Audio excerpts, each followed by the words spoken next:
Olá, amada igreja do setor Pedro do Vico, paz e graça em Cristo Jesus. É uma alegria estar com os irmãos aqui nessa ocasião online.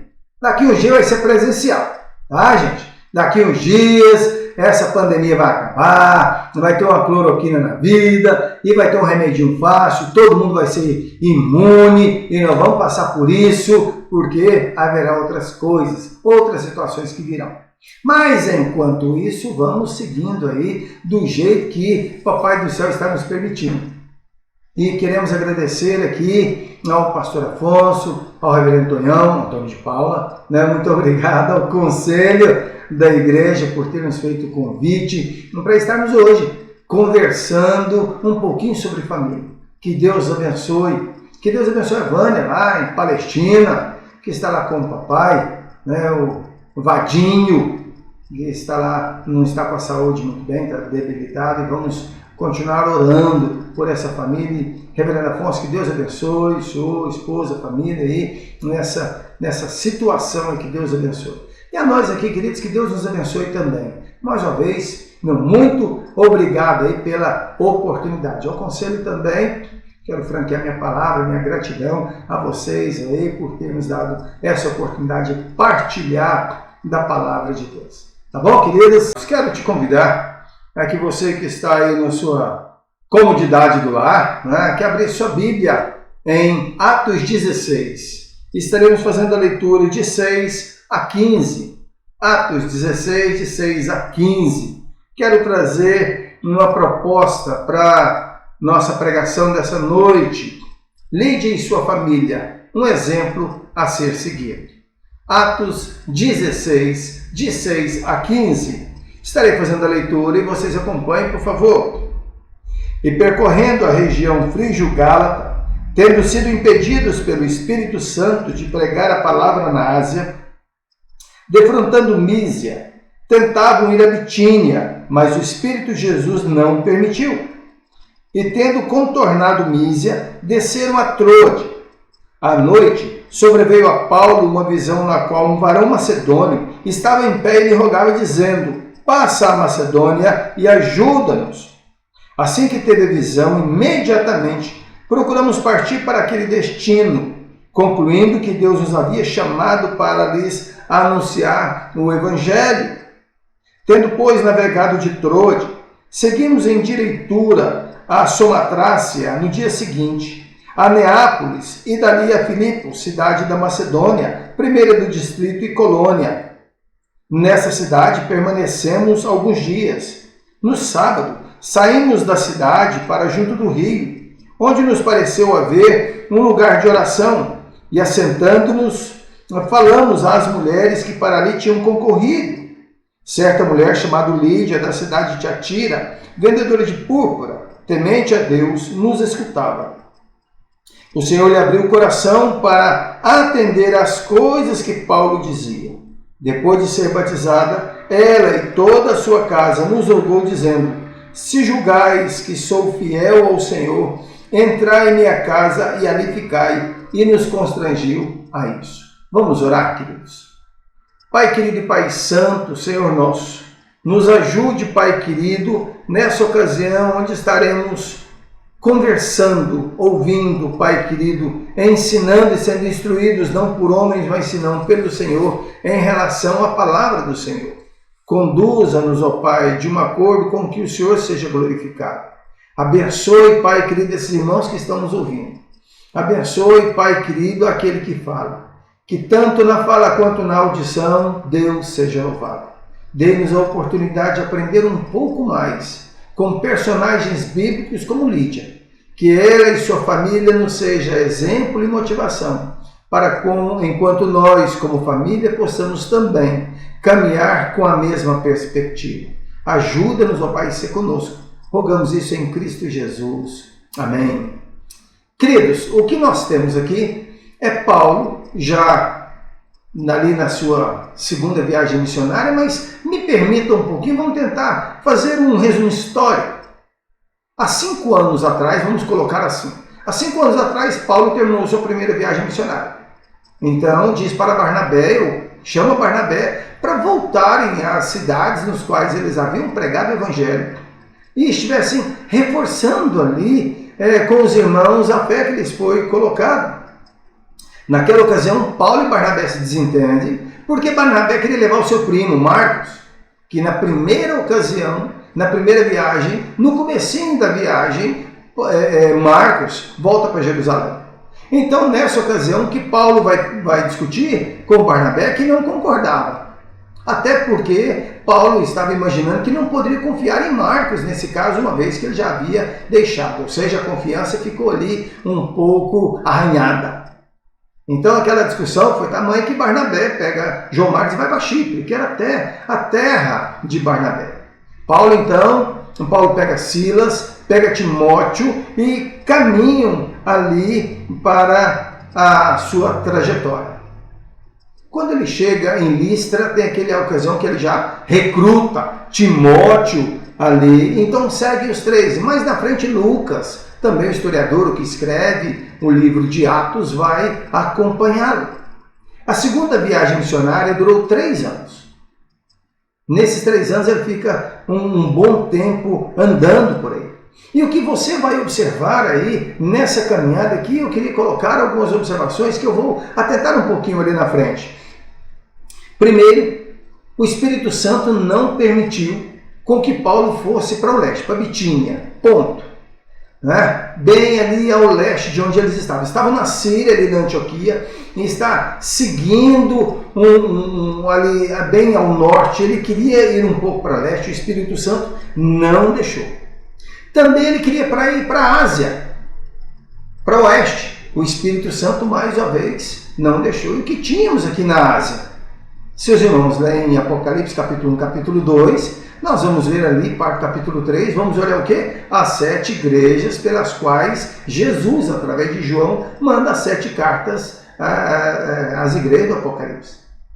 E mesmo assim, Deus, através do Espírito Santo, não permitiu com que Paulo, que sai ali do sul, não permitiu que ele fosse a leste nem a oeste, nem para Bitínia, nem para a Ásia, mas o força, de uma certa forma, a caminhar. Filipos, então, é aquela primeira cidade que vai entrar ali na Europa, na região da Macedônia. Mas a Macedônia era uma região que já estava dentro do continente europeu. E ali Paulo começa uma nova pregação para um novo povo, e ele aqui está indo nesse sentido. Nós vamos observar aqui que Paulo ali tem 3 ocasiões em que Paulo, na cidade de Filipos, vai contemplar as 3 classes sociais. Ele vai contemplar a primeira classe social, que é a classe da nobreza, a classe alta, que é o caso de Lídia, vendedora de tecido tingido por púrpura. Então, nesse momento, já vimos aí Paulo abrangendo uma boa fatia da sociedade. Depois caminha, talvez 1 ou 2 semanas depois, ele vai pegar aquela classe mais pobre, que é aquela jovem que estava sendo escravizada por alguns, sendo até escrava de Satanás, que Paulo passava com seus amigos, e aquela moça tinha um espírito maligno que ficava revelando aos povos. Aí vai o povo anunciando a salvação do Deus vivo. E ele se indignou e repreendeu o espírito. Então aquela jovem, que é da classe mais pobre, ela também foi alcançada pela cruz de Cristo. Não podemos apenas imaginar que Paulo repreendeu e ficou por isso mesmo. É claro que assim como não fazemos na pregação do Evangelho de uma forma irresponsável, Paulo também, com certeza, ele fez. Então vemos aqui em Filipos, Deus tendo um projeto com a classe alta, vendo ali Lídia, na classe baixa ali, naquela escrava, naquela jovem escravizada, tanto pelo diabo quanto pelas pessoas. E temos também, no caso, a conversão do carcereiro, que foi a classe média, que era a classe predominante. E nessa classe média vemos aqui os militares. Olhamos então Filipos, a cidade de Filipos, sendo estrategicamente conduzida até Paulo, numa estratégia totalmente divina. É por isso que Paulo não poderia ir nem para leste, nem para oeste, nem para a direita, nem para a esquerda, saiu do sul e está em direção ao norte. E ele caminha nessa ideia. Aqui percebemos também que Paulo é alguém moldado por Deus através das situações. Enquanto nós temos nossos ranços, nós vamos observar aqui que Paulo nos ensina isso. Paulo, ele tinha alguns critérios. Um deles é não ser pesado para ninguém, e como não ser pesado, ele não queria receber oferta de ninguém. O seu próprio sustento deveria ser das suas próprias mãos. Aqui em Filipos, na segunda viagem missionária, Paulo, ele é confrontado com uma outra situação. E ele vai entender isso como a ação do Espírito Santo. E ele começa a receber aqui, a partir de Filipos em Lídia, começa a aceitar uma ajuda missionária ou uma ajuda financeira para o seu ministério. Então vamos olhar Paulo aqui, já entendendo essa nova postura. E essa, sem dúvida alguma, ele vai falar isso em Filipenses capítulo 4, verso 6, que essa igreja de Filipos é a igreja que mais o ajudou. Esse poderia ser esse breve histórico do que foi essa introdução da segunda viagem missionária. Ela começa com uma desavença entre dois homens, dois ícones da igreja, dois missionários, mas Deus é aquele que conduziu a história. Quero então, nessa proposta de ter a família de Lídia como exemplo para as nossas famílias, quero tratar aqui no primeiro ponto na seguinte perspectiva. As famílias estão dentro do projeto de salvação de Deus, como a família de Lídia. As famílias estão dentro do projeto de salvação de Deus. Como nós estamos analisando Atos, pegue o livro de Atos, sem querer ir muito longe. Vamos fazer uma análise aqui para ver como Atos faz questão de destacar a questão das famílias. Você pega aí nesse período de 33 anos da escrita do livro de Atos, nós vamos ver aqui algumas coisas sendo pensadas em relação à família. No capítulo 5, vemos a família sendo mencionada, não de uma forma agradável. Vemos Ananias e Safira aqui, uma família que não foi um bom exemplo a ser seguido. Mas Deus fez questão de registrar que famílias estão no projeto de Deus. Mas famílias devem seguir o projeto de Deus também. Ananias e Safira não foi um bom exemplo, não foi uma boa família para que pudéssemos olhar para o lado ruim das famílias. Caminhamos um pouco lá no verso 42, fala que com o avanço da pregação do Evangelho, os apóstolos, os discípulos, iam de casa em casa, de família em família, ensinando a respeito de Jesus Cristo. Observe que, capítulo 9, verso 36, Pedro está ali em Jope, uma cidade mais um pouco distante, mas ele estando ali, ele é convidado para a casa de Dorcas, onde era uma mulher que se destacava por fazer boas ações, era uma cristã devota, que além de trabalhar para o Senhor, fazia ações sociais, e Pedro vai ali e ressuscita aquela mulher, restabelece aquela família. Quando Saulo foi convertido pelo Senhor lá no caminho de Damasco, no deserto, ao sol do meio-dia, nós não vemos ali cego sendo encaminhado ali para um quartel-general, não o vemos sendo encaminhados a um hospital, mas o vemos sendo levado lá em Damasco, na casa de Judas. Foi para uma família. E olha que são coisas poucas, mas Deus faz questão de mostrar a família envolvida em toda a nossa situação, toda a situação. Lá no capítulo 12, verso 12, quando Pedro é liberto da prisão, que Nero queria matá-lo no outro dia, como fez com o seu irmão Tiago, o que Nero está vendo, o Nero Herodes, né? O Pedro, ele é salvo milagrosamente pelo anjo, e quando as portas se abrem automaticamente, já pensou a automação, já sendo mencionada ali no livro de Atos, as portas se abrem automaticamente à madrugada. Para onde Pedro vai? Será que ele vai para o barco ali onde ele trabalhava e tinha segurança perto do mar? Podia pegar um barquinho e ir embora? Podia ir para a sua casa, ver como é que estava? Podia ir para a casa de alguém ou para qualquer lugar. Mas a Bíblia diz que de imediato ele foi para a casa da mãe de João Marcos. Porque o povo ali estava em oração. Então estava uma família, além da família consanguínea, uma família na fé reunida em prol daquele servo. E nós vamos observar isso. E quando nós olhamos aqui para o capítulo 16, dando sequência aqui, o que esse capítulo 16 vai nos mostrar quanto a isso? Olha como o Espírito Santo, lá no verso 6, no capítulo 16, verso 6, o Espírito Santo impediu que eles pregassem na Ásia. Como eu mencionei, nas 7 igrejas ali que são mencionadas no Apocalipse, 7 igrejas que são referências para nós, que são os estágios, períodos da igreja mencionados ali em Apocalipse. Mas o Espírito Santo ali no verso 6 não permitiu. Quando olhamos ali no verso 7 também, ele está sendo resistido, ele quer ir ali para Bitínia, bem ao leste. E o Espírito Santo não, porque havia um propósito de Deus, havia um projeto de Deus.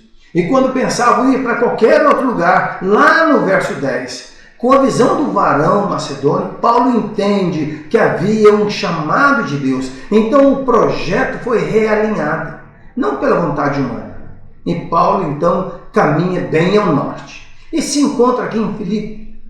E o que ele estava esperando aqui era encontrar uma sinagoga e discutir. O que nós olhamos aqui é que ele vê uma visão, mas diante da expectativa de chegar a encontrar uma sinagoga e homens ali para discutir teologia, ele encontra apenas mulheres que estavam orando. E dentre essas mulheres estava Lídia, possivelmente uma convertida ao judaísmo. Quando olhamos para isso e a conversão de Lídia, nós podemos perceber que diante dessa conversão e a forma como envolve toda a situação, desde o chamado ali, Paulo vai entender que Deus tem uma metodologia diferente. Mas independente da metodologia de Deus, a família é sempre um alvo. A família é sempre o objetivo maior de Deus alcançar ali. Paulo poderia se imaginar, uma vez que ele teve uma visão de um varão macedônio, ele iria imaginar ali ter um campo missionário grandíssimo, chegar na sinagoga e ver aqueles homens ponderados nas letras. E o que ele encontra? Não encontra homens, não encontra a sinagoga, e ele percorre durante a semana. No sábado ele fica sabendo que havia um local de oração, perto de um rio, perto de um riacho. E Paulo vai ali e não encontra homens.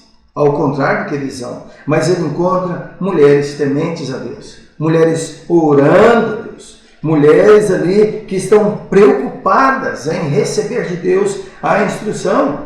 E percebemos aqui que Deus, desde o princípio, tem a família como um projeto, como um alvo maior. E Paulo vai perceber isso aqui. É aqui em Filipos, através da família de Lídia, que iremos perceber que o Senhor irá proporcionar a Paulo sustento para o seu ministério. Iremos olhar aqui que é na igreja de Filipe que vai ser uma base missiológica na Europa. E vamos observar aqui que é essa igreja que sustenta não só Paulo, mas muitos missionários. Então vamos observar que quando Paulo está em Antioquia, lá na Síria, não na Capadócia, Capadócia tem outra Antioquia também, mas lá, ali atrás, na Síria, lá na Antioquia, quando ele sai, Deus havia tido um projeto para Paulo. E o projeto é incluir a família como sendo o alvo da bênção de Deus, mas também sendo um instrumento de Deus para abençoar outros. Paulo, então, poderia imaginar muitas coisas, mas Deus o surpreendeu com a graça. E aí o que nós aprendemos também com a família de Lídia é que nós precisamos, enquanto família, ser sensíveis à voz de Deus. A Bíblia diz que Lídia era negociante de tecidos finos ou de púrpura. E isso era tintura muito cara, e era caro mesmo. Até porque tecidos tingidos era uma prerrogativa, era um pré-requisito para poucos.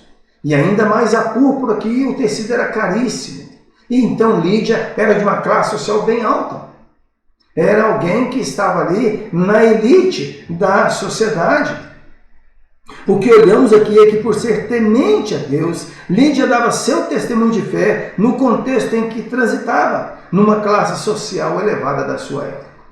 Olhamos essa Lídia orando ali, junto com outras irmãs. É certo que essa irmã também dava o seu testemunho onde quer que ela se encontrava. E isso é bom para nós. É bom para nós entendermos que a nossa família deve estar embrenhada nesse mesmo projeto. Onde quer que nós nos encontremos, o testemunho ao Senhor deve ser algo que nos precede enquanto família.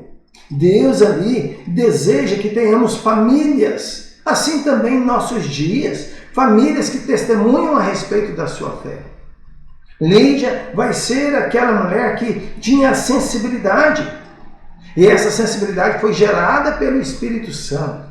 Essa sensibilidade aqui vai ser uma consequência do amor de Deus ali, envolvendo aquela irmã ao ponto de abençoá-la. E como essa sensibilidade aqui foi percebida? Nós vamos observar aqui que Lídia ouviu a mensagem do Senhor. Ouviu a mensagem do Senhor. Lídia poderia muito bem dizer assim, eu já tenho uma religião judia, eu já sirvo a Deus Jeová, Yahvé, Ele é o Deus Todo-Poderoso. Mas observe como a leitura daquela mulher, por mais nobre que seja, ela precisava conhecer o verdadeiro caminho. E é isso que Deus propõe nas nossas famílias. As nossas famílias podem até ser autossuficientes, ser prósperas em tudo. Por mais que as famílias possam demonstrar competência em tudo que faz, por mais certos que estejam nas questões espirituais, isso não é suficiente, ou não dá à família uma credencial para ouvir, aceitar, entender e cumprir a palavra de Deus. Lídia conhecia um pouco da palavra, mas não conhecia a palavra na sua essência, no seu todo. E Paulo foi aquele que intervém com aquelas mulheres e apresenta o evangelho para Lídia. E essa mulher a Bíblia diz que abriu o coração. É isso que o texto está dizendo ali, que Deus abriu o coração de Lídia. Falar desse abrir o coração diz respeito ao despertar alguém a faculdade de entender ou desejo de aprender sobre o Senhor. Olha como Deus naquela família em Lídia, Ele abriu os olhos do entendimento. Deus proporcionou a ela, permitiu a ela e posteriormente à sua família que pudessem não só abrir a capacidade auditiva, espiritualmente falando, mas enxergar o seu momento, ver a realidade na qual ela vivia. O verso 14b e 15 diz, o Senhor lhe abriu o coração para atender às coisas que Paulo dizia, depois de ser batizada, ela e toda a sua casa. Lídia ouviu e fez com que toda a sua família ouvissem também a palavra do Evangelho. E é claro que nós precisamos entender aqui, esse abrir aqui, o entendimento de Deus, não é uma coisa repentina, como um passe de mágica, ou como a lâmpada do gênio que você faz alguns pedidos e tudo acontece. Observem, queridos, que Paulo é alguém que foi chamado por Deus para, na exposição da palavra, aquelas mulheres, e depois durante a semana com as suas famílias, pudessem estar digerindo aquilo que foi ensinado. Essa família de Lídia vai nos ensinar isso, que nós devemos pagar o preço com os nossos. É ficar analisando mais em cima, um pouco lá na frente nós vamos ver sobre Bereia. É aqueles que tiveram um zelo, um cuidado diferente de Tessalônica, que não teve tanto cuidado em relação à Escritura. Mas olhamos aqui, essa mulher Lídia ouviu o Evangelho. Ela então ficou sendo ensinada e Deus foi abrindo entendimento. E posteriormente, depois de algumas semanas, quem sabe um mês, essa mulher com toda a sua família deve ter tirado todas as dúvidas. E ela então vem entregar a sua vida e a sua família. Olhamos então que Lídia representa pessoas ou famílias que são sensíveis à voz de Deus, que ouviu, entendeu e vai colocar em prática esse ensinamento. Esse é o exigido, é o que a família de Lídia vai nos ensinar. Ela ouviu, compreendeu, mas colocou em ação aquilo que Deus esperava dessa família. Mas o que precisamos cultivar, assim como foi aquela família, para desenvolver essa sensibilidade? Desenvolver essa necessidade de não só ouvir da palavra, mas colocar em prática. Precisamos então cultivar a presença de Deus dentro da família. Cultivar na família um ambiente de louvor. Você tem o hábito de cantar com seus filhos, com a sua família? Eu canto a minha esposa, mas eu sou desafinado. Ela é um contralto certinho, afinadinho, mas eu já não sou bom. Mesmo assim, quando nós cantamos, nós nos aproximamos e temos uma certeza gostosa de que ali estamos adorando a Deus. Cultivar a presença de Deus dentro do lar é o ideal. Fazer na família o espaço de santidade. Aprender ali dentro da família o que é necessário fazer para que Deus se faça presente ali, sendo adorado. E isso só pode acontecer em uma família que olha para outras famílias como exemplo. Lídia vai nos mostrar isso. Lídia vai nos mostrar que é uma prática comum, a leitura e a busca em oração. Nós vemos isso. Antes de Paulo confrontá-la com a religião judaica e ela entender, através do Espírito Santo, o que Deus estava exigindo dela, ela já tinha uma prática de uma vida de santidade, de devoção ao Senhor. Depois, cultivar na família, meditação, quietude, amor, respeito, consideração. Nós vamos olhar que nesse texto, primeiro, há um projeto de Deus na família. A família é um projeto de Deus. E vamos olhar historicamente como o livro de Atos tem mostrado isso. Aqui em Lídia, no versículo 14, está justamente falando isso, que Deus abriu o entendimento, tirou as escamas da ignorância. E assim, mostrando justamente essa oportunidade. Quando nós olhamos, temos uma terceira lição aqui do que aprendemos com a família de Lídia. Aprendemos da família de Lídia que Deus tem um propósito nas famílias e Lídia foi contemplada. O Espírito Santo não permitiu com que Paulo fosse a leste, a Bitínia, nem a oeste, lá para a Ásia, nas 7 igrejas, não ficasse onde ele estava, mas que ele seguisse para o norte, porque havia um propósito de Deus em famílias. E aqui a gente viu a primeira família da Europa, e sendo a base missionária da Europa. Olha como Deus tem na família um grande valor, como tem o valor na sua família e na minha família. E Ele espera que eu e você, pais e mães, filhos e irmãos, possamos todos nós cultivar essa graça.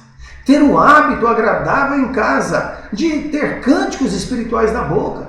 Às vezes na nossa boca temos de tudo, menos coisas que agradam a Deus.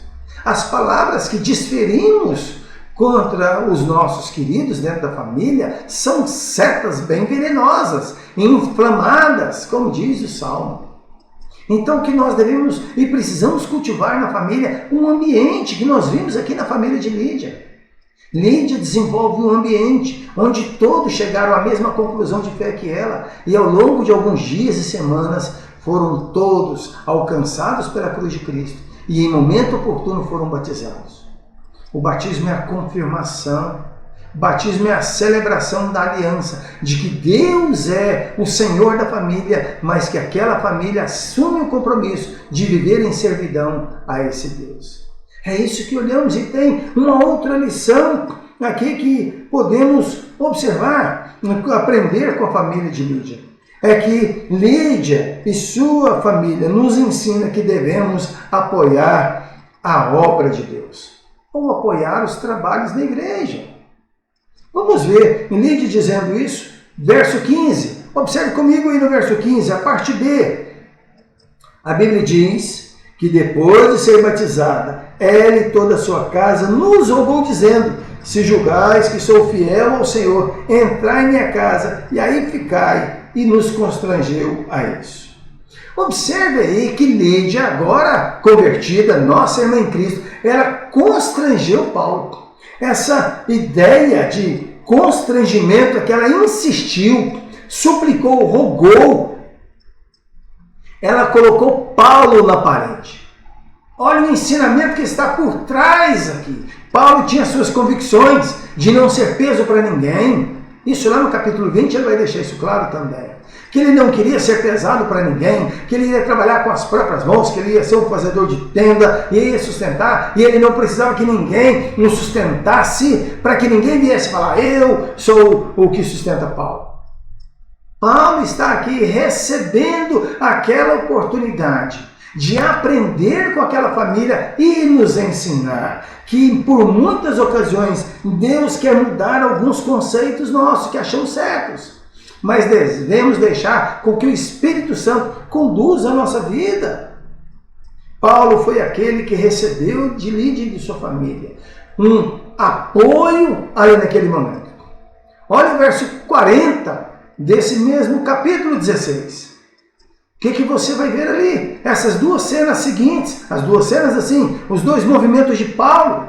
Aquela jovem que heptoniza, né, que está tendo um espírito de adivinhação, ele repreende aquela escrava, ele resgata, depois ele vai preso por conta disso, e lá na prisão há um grande terremoto, as cadeias se soltam, e o carcereiro é confrontado pelo Evangelho, e Paulo diz, crê no Senhor Jesus Cristo, será salvo tu e tua casa. Mas antes do carcereiro, lembre-se que Paulo foi chicoteado, ele foi espancado, e o que nós temos aqui, ele vai para a cadeia, aquele carcereiro lava o corpo de Paulo e Silas, e depois, para onde Paulo e Silas vão? Eles vão para a casa de Lídia. Paulo está aprendendo também que nós, enquanto povo de Deus, devemos ter nossos valores, mas deixar com que Deus, às vezes, nos surpreenda com os valores dele, e não necessariamente só com o nosso. Como famílias, precisamos apoiar aqueles que foram chamados por Deus para fazer um trabalho especial no seu reino. Ou até, como famílias de Deus, precisamos nos envolver com a obra de Deus. Irmãos, livro de Filipos, capítulo 4, 20, você vai ver Paulo dando testemunho que ele está alegre ao extremo, porque ele estava recebendo ali as ofertas da igreja de Filipe. Ele está demasiadamente alegre por entender que aquela igreja havia mandado sustento, e ele dá o testemunho de que aquela igreja, a partir daquela família, foi uma família que se envolveu com a igreja. E não é uma boa lição para a gente, irmãos? Nos envolver com a igreja, os nossos filhos estarem envolvidos com a igreja, com a mocidade, com os adolescentes, com o PH, com a SAF, enfim, ministério de louvor, teatro, evangelismo, há muitas áreas. Lídia quer nos ensinar isso para famílias que não somos famílias fragmentadas. O pai vai para um lugar, a mãe vai para outro lugar e os filhos vão para um lugar que ninguém sabe. Não, queridos. Vamos aprender que nós precisamos olhar para a igreja como um núcleo de bênção de Deus. E nesse núcleo, os abençoadores são as famílias. E os abençoados são as famílias. É ali que a gente vai tendo a mutualidade. De uma vez sendo instrumentos de Deus, nós podemos e possamos absorver daquilo que Deus tem para nós. Caminhando para uma conclusão diante de tudo isso, meus queridos, vamos nos lembrar que Lídia foi a primeira convertida ali que se tem notícia na Europa. Vamos nos lembrar que foi a casa dela que foi uma base missionária da Europa. Vamos nos ensinar que a igreja primitiva não foi composta só de homens, mas a igreja primitiva era composta de famílias. E Lídia é uma família que nos instrui. Não somente ela, mas toda a sua família, com certeza, absorveu essas marcas, as marcas de um evangelismo autêntico. E abençoou a igreja no primeiro século. Abençoou a vida de Paulo. Abençoou o ministério de Paulo. Assim também, e aqui vem a minha aplicação, assim também deve ser a sua família. A minha família, a nossa família, precisa ser vista e entendida como famílias que se envolvem na obra do Senhor. Famílias que ajudam, que tiram a mão do bolso. E se porventura a sua família não tem sido assim, eu te faço um desafio. Não fique olhando só para a família de Lídia, mas olhe para as famílias dos seus líderes, dos seus pastores. Veja o quanto eles se envolvem na causa. E chegue à conclusão, eu devo seguir o mesmo caminho que meus líderes estão me conduzindo. Eu e a minha casa devemos servir ao Senhor. Que seja assim. E que todos nós, amados, sejamos abençoados pelo Senhor. Vamos orar. Pai querido e Pai santo, nos ajude e nos abençoe. Se conosco, nos oriente. Que a cada dia a boa mão do Senhor nos ajude e nos abençoe. Que o Senhor venha nos envolver com teu divino Espírito Santo. E que diante de muitas lutas e dificuldades enquanto família, queremos rogar por socorro ao Senhor, que é o Senhor da família. É o Senhor que desde Gênesis vai mostrar ali que o Senhor tinha a preocupação de estabelecer a primeira família. E que lá em Apocalipse há uma relação familiar também. O noivo está resgatando a sua noiva, está contraindo núpcias com a sua noiva, Jesus com a igreja. Ali há um casamento, no início houve o casamento, no final o casamento. Isso quer dizer que o Senhor está vendo as famílias com muita preocupação, com muito zelo e com muito amor. Por isso pedimos ao Senhor, continue a nos abençoar, continue a ser conosco. Rogamos isso em Cristo Jesus. Amém. Irmãos, que Deus os abençoe e muito obrigado pela oportunidade. Até, queridos.